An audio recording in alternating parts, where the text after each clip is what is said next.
speaking of rights, let's move on to our next topic because this one's a doozy also. So, Charles, Sinners. This is another one that's been. I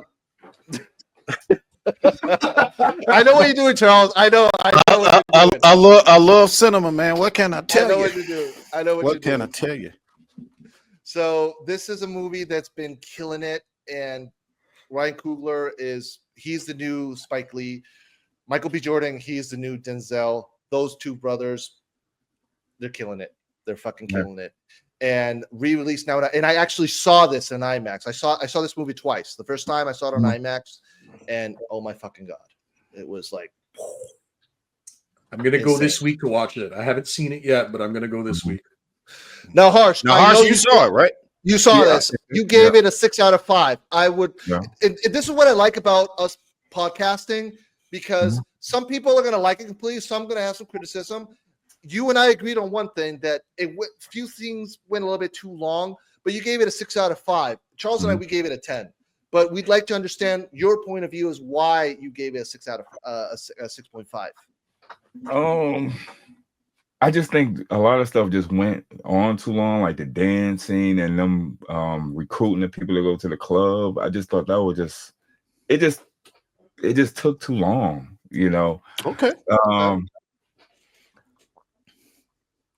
And that's pretty much about it. My wife, she gave it a 7, but like I said, the reason I gave it a 6 is just because I just thought it was too long. I just thought some stuff could have been chopped down, and it just took too long for me for it to start up. Like, you guys mind me asking, what was the runtime on it?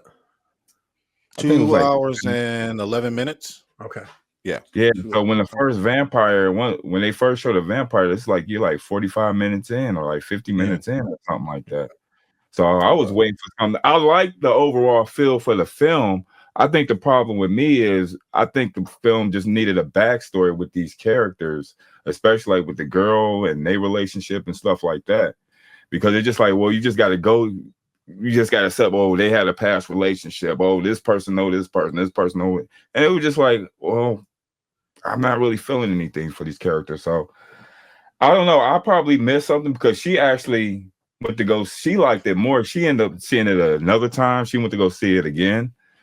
You better go watch that movie again, Harsh. Yeah. So she, I think, because she pointed out some stuff that I missed. And I was going to do this on my spoiler review, and she was saying that she liked it the way that Sammy, I guess it really had a deep meaning. Now, if you're like looking for stuff or you're experienced in that type of era, you would know what was going on. But she was just like, well, she liked how Sammy, like the white vampire was trying to make Sammy use his music to contact his ancestors or something like that. I missed that, but she caught on to it. So maybe, like I said, maybe I need to watch it again just to see if I missed anything. But that's what I would suggest to a lot of people. Like if you give it, you know, most people give it like right around the scores I'm seeing. If out of 10, you're talking like 10 out of 10, 9.5 out of 10, stuff like that. If you give it, I say watch it one more time, quietly, if that makes any sense. You know what I mean? Kind of like distractions, right, Yeah, funny. She went ahead and said that because we was going to go back to the movies together, but our schedules was messed up or whatever, so she went to go see it again, and she was like, this is a really deep movie. This happened. So she picked up on stuff like that. I didn't. I made a mistake when I saw it the first time, and Charles, you know this. I didn't stay for the post credits. I was like, fuck, because I didn't think there was gonna be. They were going to marvel it and put something post-credit. So in the second time that I went, I was like, that ending was so beautiful. That re-encounter with Stack and Sammy, you know, because they're cousins. They're actual cousins. And he told him, like, hey, I promised my brother I'd let you live. You know, so and he hugs them, and that was beautiful. That was Gilmore Girls fan 85. She makes a good point. If you are going in looking for a horror vampire flick, you might need a second viewing. That's a good advice for you there, Harsh. Think about all the vampire movies, all of them, including this one, and take the straight it's a vampire movie out of the film, then watch it. Yeah. Go in with that mindset, and I think you might then understand more about what it was. Yeah. I think I'm gonna go see because I haven't did a spoiler review yet. But I think I'm gonna go ahead and check it out again just to see if I missed, just so I can actually just take it in this time, because when I was watching, I was just like, is something going to happen? Like, what's going on? Like, yeah, I was, yeah. No, but I understand. You're more a action visual kind of on screen, kind of seeing that type of thing. Are you more of a dialogue person? Like the setup for dialogue and stuff like that, or do you just like the action more, or more the, you know what I mean? If a movie got to get me, I'll say like in 20 minutes, it just got to do something, Okay. But the problem I had with Sinners, like I said, they were just going around picking up people. And they were just doing that for almost like an hour, until they get to the jukebox or whatever. So, like I said, maybe I'll have to go and see it again. But I do like the overall feel for the film, because it looked like a 1940s or 30s film. I do like that part of it.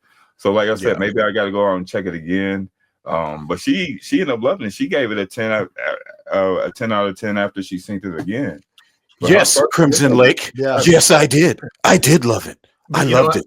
I get Charles's perspective about watching it a second time and trying to watch it quietly, because what I find with movies like this, when you have a full theater, you can get distracted very easily. Your attention can shift very easily. One of the things I would see, I haven't seen Sinners yet. I'm going to wait for the hype to die down a little bit, because I like watching movies quietly. When I went to go see The Accountant on Thursday, I had an empty theater. There was just me and the screen, and I can watch the movie quietly and enjoy it and take it all in. That's the experience I want to get with Sinners. So I'm kind of waiting for the hype to die down, and I can go more towards the tail end of its release. I want to highlight this comment right quick from Philip. It says, should Ryan Coogler been the one to do a Blade movie Marvel was doing? All right. So here's how I'm going to answer that question. I would love for him to do a movie like that, because I know it would be true to form when it comes to that. However, I want Ryan Coogler, and if you're listening, I want y'all to stay as far away from Cape shit as you possibly can. I don't care if it's a superhero story, a vigilante superhero story, an anti-hero story. I don't care. Stay away from large IPs as far as you possibly can. I know you're about to do the final Black Panther or whatever that is. I already know they got you set up for that, so that can't be avoided. But from this point forward, please, original stories. That is what Hollywood is missing.